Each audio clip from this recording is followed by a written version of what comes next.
ഈശോ മിശിഹായ്ക്ക് സ്തുതിയായിരിക്കട്ടെ. നമ്മുടെ കർത്താവായ ഈശോ മിശിഹായുടെ കൃപയും സമാധാനവും സ്നേഹവും കരുണയും വാത്സല്യവും എന്നെ കേൾക്കുകയും കാണുകയും ചെയ്യുന്ന നിങ്ങളെല്ലാവരോടും കൂടെ സമൃദ്ധമായി ഉണ്ടാകട്ടെ.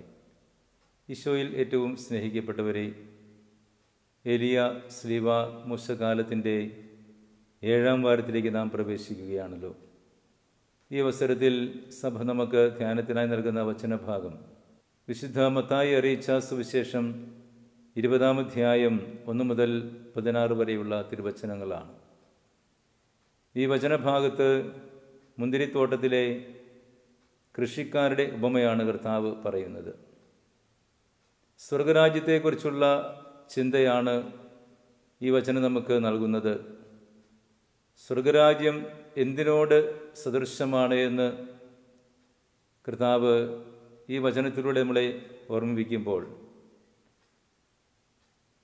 മുന്തിരിത്തോട്ടത്തിലേക്ക് വേലക്കാരെ വിളിച്ചു കൂട്ടുന്ന വീട്ടുടമസ്ഥന് സദൃശമാണ് സ്വർഗരാജ്യം എന്ന് പറയുന്നു. എന്ന് പറഞ്ഞാൽ, വേലയില്ലാത്തവരെ വേലയ്ക്ക് വേണ്ടി നിയോഗിക്കുന്ന ഒരു ജീവിത ശൈലി, അത് സ്വർഗരാജ്യത്തിലേക്കുള്ള വാതായനം തുറക്കപ്പെടുന്ന ജീവിത ശൈലിയാണ് എന്ന് കർത്താവ് പറയുന്നു. ഇവിടെ 2-3 കാര്യങ്ങൾ ശ്രദ്ധേയമാണ്. ഒന്നാമതായി, വേലയില്ലാതെ നിൽക്കുന്ന ആളുകളെക്കുറിച്ചുള്ള പരിഗണന. 2, അലസരായി സമയം മുഴുവനും ചെലവഴിക്കുന്ന ആളുകളുടെ അലസമായ ജീവിതം. 3, മറ്റുള്ളവരെ താരതമ്യം ചെയ്തുകൊണ്ട് കുറ്റപ്പെടുത്തി സംസാരിക്കുന്ന പ്രവണതയുള്ള ആളുകൾ. 4, അസൂയയോടെ വീട്ടുടമസ്ഥനെതിരെ പരാതി പറയുന്ന കൃഷിക്കാർ അല്ലെങ്കിൽ ജോലിക്കാർ. ഇപ്രകാരം 4 തരത്തിലുള്ള ആളുകളെ നമുക്ക് കാണാം ഇവിടെ. വീട്ടുടമസ്ഥൻ അയാളുടെ നന്മ കൊണ്ട്, അയാളുടെ ആഗ്രഹം കൊണ്ട്, ആവശ്യം കൊണ്ട് അതിരാവിലെ ജോലിക്കാരെ വിളിക്കുന്നുണ്ട്, 3-ാം മണിക്കൂറിൽ വിളിക്കുന്നുണ്ട്, 6-ാം മണിക്കൂറിൽ വിളിക്കുന്നുണ്ട്, 9-ാം മണിക്കൂറിൽ വിളിക്കുന്നുണ്ട്, 11-ാം മണിക്കൂറിലും വിളിക്കുന്നുണ്ട്. അതിരാവിലെ വിളിക്കുന്നവന് കൊടുക്കുന്ന വേതനം അല്ലെങ്കിൽ അയാളുമായി കരാറിലേർപ്പെടുന്ന വേതനം എന്ന് പറയുന്നത് 1 ദനാറ, അതായത് ഒരു മനുഷ്യന് ഒരു ദിവസം ജീവിത ചെലവിന് വേണ്ട ദനാറയാണ് 1 ദനാറ. ഈ 1 ദനാറയ്ക്ക് കരാർ പ്രകാരം അയാളെ ജോലിക്ക് വിളിക്കുന്നു, അല്ലെങ്കിൽ അവരെ ജോലിക്ക് വിളിക്കുന്നു. അങ്ങനെ ജോലിയുടെ സമയം കഴിഞ്ഞു. വൈകുന്നേരമായപ്പോൾ ഏറ്റവും അവസാനം വന്നവരെ തുടങ്ങി ഓരോരുത്തരെയും വിളിച്ച് വേതനം കൊടുക്കാൻ തുടങ്ങി. വേതനം കൊടുത്തപ്പോൾ അവസാനം വന്നവന്, 11-ാം മണിക്കൂറിൽ വന്നവന് 1 ദനാറയാണ് വീട്ടുടമസ്ഥൻ കൊടുക്കുന്നത്. ഇത് കണ്ടപ്പോൾ അതിരാവിലെ വേലയ്ക്ക് വന്നവർ വിചാരിച്ചു തങ്ങൾക്ക് കൂടുതൽ കിട്ടുമായിരിക്കുമെന്ന്.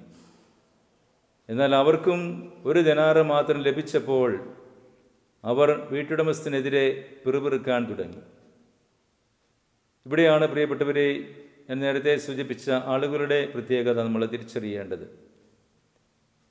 വീട്ടുടമസ്ഥൻ്റെ സന്മനസ്സാണ് ജോലിയില്ലാത്തവർക്ക് ജോലി കൊടുക്കുക എന്നുള്ളത്. അത് അയാളുടെ നന്മയുടെ ഒരു ഭാഗമാണ്.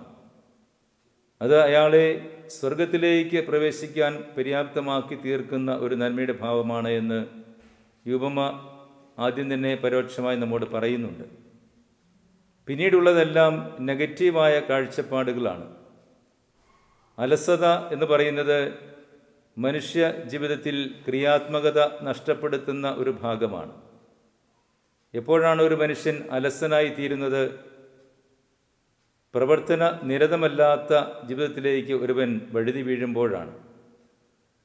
എല്ലാം ഞാൻ മടുത്തു, എന്നെക്കൊണ്ടിനിയും ഒന്നും ആവില്ല എന്നൊക്കെയുള്ള തോന്നലുകൾ പ്രവർത്തന രഹിതമായ ജീവിതത്തിൻ്റെ ദൃഷ്ടാന്തങ്ങളാണ്.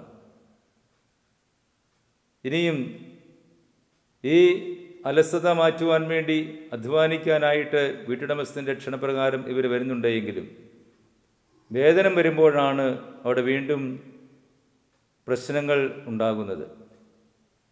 വേതനം ലഭിക്കുമ്പോൾ നമ്മുടെയൊക്കെ ജീവിതത്തിൽ നമ്മുടെയൊക്കെ പ്രതീക്ഷ എപ്പോഴും അപ്പുറത്താണ്.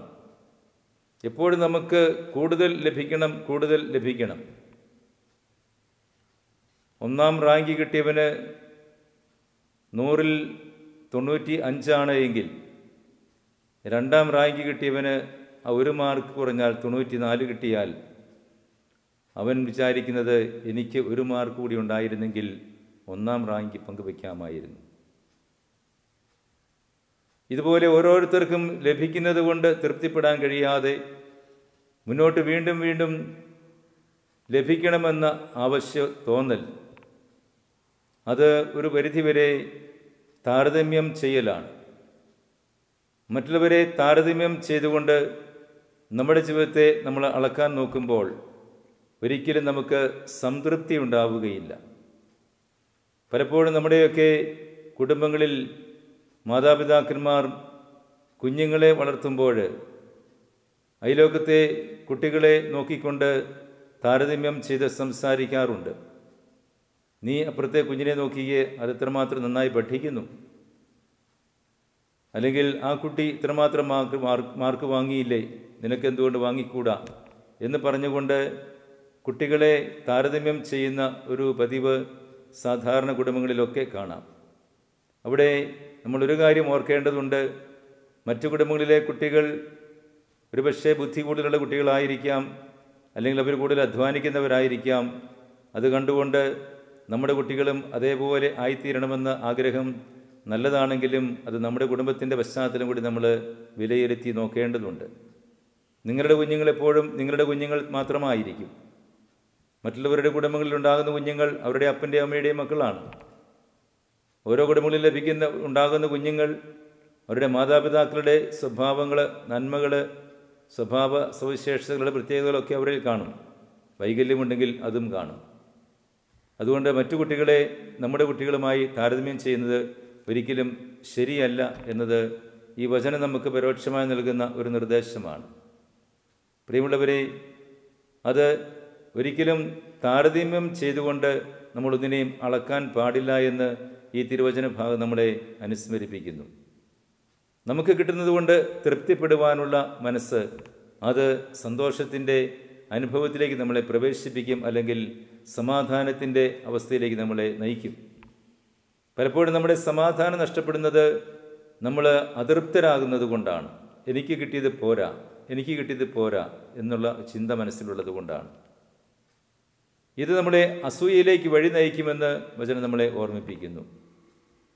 അവസാനം ഈ വീട്ടുടമസ്ഥനെതിരായിട്ട് ആദ്യം വന്നവർ പിറുപിറുക്കുകയാണ്. ഞങ്ങൾ പകൽ മുഴുവനും അധ്വാനിച്ചിട്ട്, വെയിലും ചൂടുമൊക്കെ അനുഭവിച്ച് അധ്വാനിച്ചിട്ടും ഞങ്ങൾക്ക് നീ ഈ 1 ദനാറയാണല്ലോ തന്നത്. അവിടെ വീട്ടുടമസ്ഥൻ്റെ വിവേകത്തോടെയുള്ള മറുപടി ശ്രദ്ധേയമാണ്. അയാൾ പറയുന്നു, ഞാൻ ഒരു അനീതിയും കാണിച്ചില്ലല്ലോ. നിങ്ങളുമായി 1 ദനാറയ്ക്കല്ലേ കരാർ ഉറപ്പിച്ചത്? കരാർ പ്രകാരമുള്ള വേതനം നിങ്ങൾക്ക് ലഭിച്ചില്ലേ? പിന്നെ നിങ്ങൾ എന്തിനാണ് അസ്വസ്ഥരാകുന്നത്? പ്രിയമുള്ളവരെ, നമുക്ക് കരാർ പ്രകാരമുള്ള വേതനം ലഭിച്ചാലും മുറുമുറുക്കുന്ന സ്വഭാവം, അസൂയയോടെ നോക്കിക്കാണുന്ന സ്വഭാവം, മറ്റുള്ളവർക്ക് കൂടുതൽ കിട്ടിയല്ലോ എന്നുള്ള ചിന്ത, അതൊരിക്കലും കരണീയമല്ല. അത് നമ്മളെ മാനസികമായി തളർത്തുകയും സമാധാനം നഷ്ടപ്പെടുത്തുകയേയുള്ളൂ. അതുകൊണ്ട് കിട്ടുന്നത് കൊണ്ട് തൃപ്തിപ്പെടുവാനുള്ള എളിയ മനോഭാവമാണ് സ്വർഗരാജ്യത്തിലേക്കുള്ള പ്രവേശനത്തിന് നമ്മളെ സഹായിക്കുന്നത് എന്ന് ഈ തിരുവചന ഭാഗം നമ്മളെ ഓർമ്മിപ്പിക്കുകയാണ്. ഈ ലോകത്തിൽ നമ്മൾ ജീവിക്കുമ്പോൾ ലോകത്തിൻ്റെ വ്യാമോഹങ്ങൾ കൊണ്ട് നമ്മളെപ്പോഴും ആർഭാടകരമായ ജീവിതം നയിക്കുവാൻ ആഗ്രഹിക്കുന്നവരാണ്. അതുകൊണ്ട് തന്നെ പലപ്പോഴും നമ്മൾ അഹങ്കാരികളായി മാറാറുമുണ്ട്. എന്നാൽ എളിമ എവിടെയുണ്ടോ, കിട്ടുന്നത് കൊണ്ട് തൃപ്തിപ്പെടുവാനും അതിൽ സന്തോഷം കണ്ടെത്തുവാനും കഴിയുന്ന മനോഭാവമുണ്ടോ, അവിടെ അങ്ങനെയുള്ളവർക്കാണ് സ്വർഗരാജ്യം കരഗതമാക്കാൻ കഴിയുന്നത് എന്ന് കർത്താവ് നമ്മളെ ഓർമ്മിപ്പിക്കുകയാണ്. അതുകൊണ്ട് പ്രിയമുള്ളവരെ, അനുദിന ജീവിതത്തിൽ മറ്റുള്ളവരെ വളർത്താൻ സഹായിച്ചുകൊണ്ട്, അസൂയ ഒഴിവാക്കിക്കൊണ്ട്, മറ്റുള്ളവർക്ക് കൂടുതൽ കിട്ടുന്നതിൽ സന്തോഷം കണ്ടെത്തുവാനും, അത് ദൈവികമായ ഭാവമാണെന്ന് തിരിച്ചറിഞ്ഞുകൊണ്ട് അതിനെ കൂടുതൽ സ്വീകാര്യമാക്കി തീർക്കുവാനും, നമ്മുടെ ജീവിതത്തിൻ്റെ സ്വഭാവത്തിൻ്റെ ഭാഗമാക്കി മാറ്റുവാനും പരിശ്രമിക്കാം. കിട്ടുന്നത് കൊണ്ട് തൃപ്തിപ്പെടുവാനുള്ള എളിയ മനോഭാവം സാംശീകരിക്കാം. അത് നമുക്ക് പരിശുദ്ധാത്മാവ് നൽകുന്ന കൃപയാണ്. ആകയാൽ ആത്മാവിൻ്റെ നിറവിൽ ആയിരുന്നു കൊണ്ട് കൂടുതൽ സന്തോഷത്തിൻ്റെയും സമാധാനത്തിൻ്റെയും എളിമയുടെയുമായ ജീവിതം നയിച്ച് കർത്താവ് ഒരുക്കുന്ന നിത്യ സൗഭാഗ്യത്തിലേക്ക്, സ്വർഗരാജ്യത്തിലേക്ക് പ്രവേശിക്കാൻ നമുക്ക് ആഗ്രഹിക്കാം, പരിശ്രമിക്കാം. അതിനുവേണ്ടി സർവശക്തനായ ദൈവത്തിൻ്റെ മുമ്പിൽ നമുക്ക് ശിരസ്സ് നമിച്ചുകൊണ്ട് പ്രാർത്ഥിക്കുകയും ചെയ്യാം. അവിടെ നമ്മളെല്ലാവരെയും സമൃദ്ധമായി അനുഗ്രഹിക്കട്ടെ.